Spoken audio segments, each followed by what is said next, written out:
Blake Lively is not just having a bad year. She is, on paper, staring down a $161 million black hole that makes it look like one of Hollywood's most beloved actresses just financially set herself on fire. The real timeline, the deleted evidence, and the industry fallout paint a picture that's way uglier than a simple PR misstep.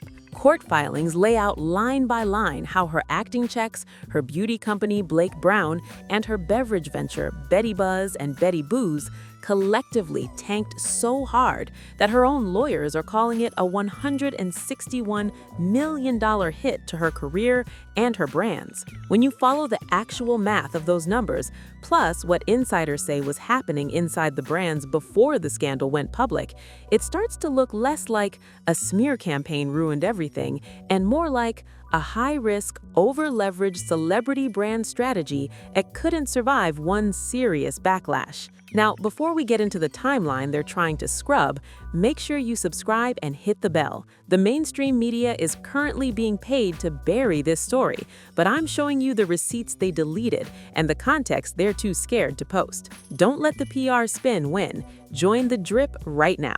So let's start with the one number everyone keeps throwing around, but almost nobody actually breaks down: $161 million.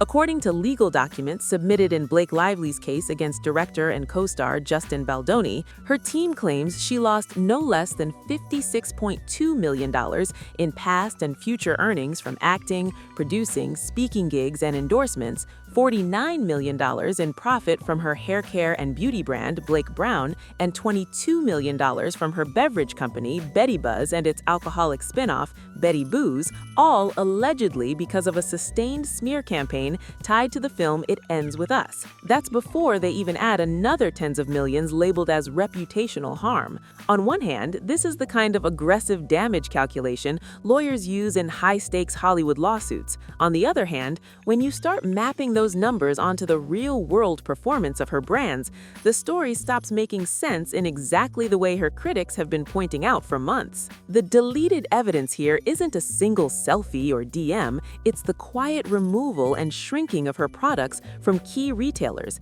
and the vanishing of earlier claims that her brands were on track for massive valuations. Reports in 2025 and 2026 describe Blake Brown's sales cratering. Some accounts say a drop of up to 78% at major partners like Target, as backlash over the lawsuit and fan anger around her alleged attempt to drag Taylor Swift into the PR war grew louder.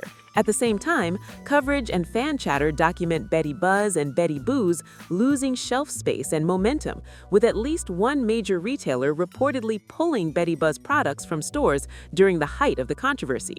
If you screenshot the timelines of when those products disappeared from websites or in-store planograms and line them up against the dates of new legal filings, fan boycotts, and viral threads, the pattern is brutal. Every spike in drama is followed by a visible dip in distribution and visibility. And that's where the math gets even more uncomfortable for Blake's narrative. The industry fallout isn't just people were mean online, it's that these brands were modeled and valued like they were on a straight line to the moon, and any disruption turns those projections into pure fantasy. One report suggested Blake Brown had once been pitched and internally modeled as a potential $100 million brand, yet more recent analysis expects it to generate less than $15 million in total by 2025. If you build your personal financial plan, your team's bonuses, and maybe even legal damage calculations on that earlier $100 million story, instead of the updated under $15 million reality, you've already baked an $85 million illusion into your life. Apply similar optimistic forecasting to Betty Buzz and Betty Booze, brands that, while buzzy, were still fighting for space in a brutally competitive beverage market. The idea that $22 million in losses is solely caused by one man's alleged smear campaign starts looking like, at best, only one piece of a much bigger structural mistake. To really see how this turned into what feels like Blake being officially broke on paper, you have to zoom in on how celebrity businesses like hers are usually structured. These companies often raise money, sign production contracts, and ink retail deals based on forward-looking revenue projections, meaning everyone gets excited about where the numbers could be 5 years from now, not where they actually are today. According to business databases, Betty Buzz was estimated to be generating around 8 figures in annual revenue, with projected growth baked into how investors and partners talked about the brand.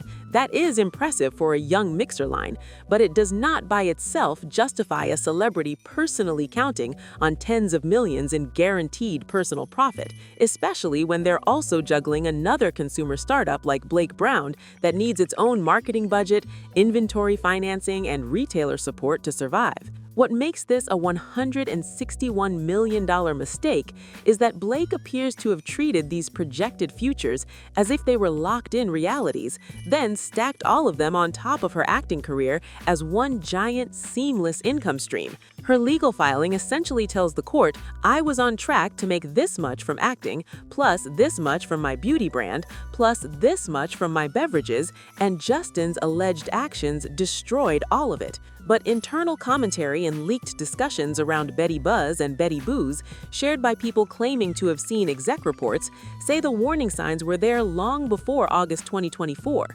Issues with distribution, price positioning, and repeat purchasing that hinted the brand was already underperforming against those rosy internal charts. So when Blake tells one story, everything was thriving until this one man ruined it, and the receipts suggest another, the numbers were soft and the brands were overextended before the scandal went public, you're looking at a gap that can't be explained only by harassment or defamation. On one hand, you can argue this is a textbook PR stunt narrative. Line up every financial disappointment and business headwind and pin them all on one villain to maximize sympathy and damages in court. On the other hand, the messiness of the timing, the documented sales drops that start overlapping with fan backlash, and the fact that some of these brands were always risky bets in crowded markets feels way too sloppy to be a cleanly staged rollout. Fans in pop culture forums who have dug into the numbers have pointed out that calling the alleged damage a flat $161 million lumps together highly speculative future earnings with actual current-day losses, making it emotionally powerful but financially fuzzy. But that's not even the worst part. Once a celebrity starts using these kinds of big, round numbers in lawsuits, every future partner, investor, and retailer now has a spreadsheet that screams high risk.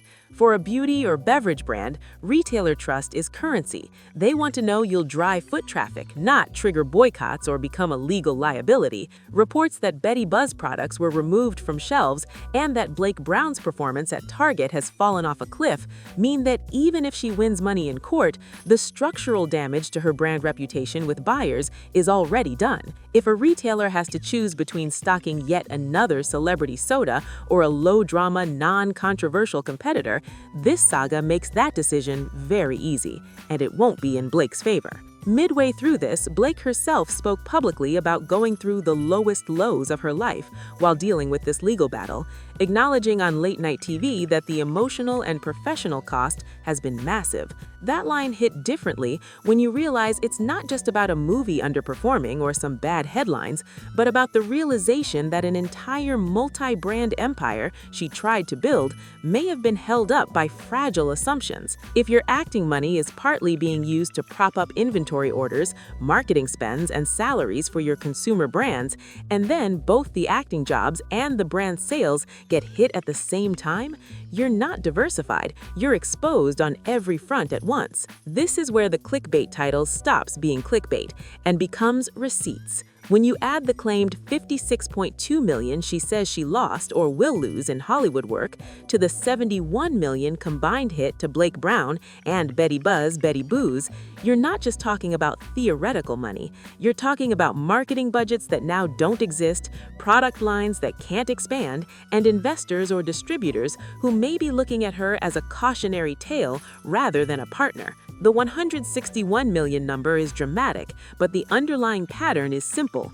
She tried to behave like a future billionaire couple alongside Ryan Reynolds, aligning herself with his Mint Mobile-style success narrative without having the same margin for error and the same product-market fit. Another layer to this is the way social media and fandom economics got baked into her expectations. Her strategy leaned heavily on her polished public image, her marriage, and her proximity to A-list friends to sell Blake Brown and Betty Buzz as aspirational lifestyle extensions of her brand.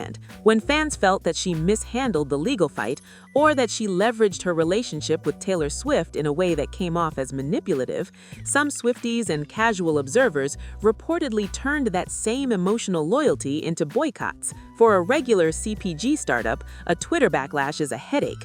For a celebrity-fronted label whose entire sales pitch is, "You love me, so you'll love my products," it can be lethal. That's why you see legal documents trying to quantify what happens when a parasocial business model flips into public resentment.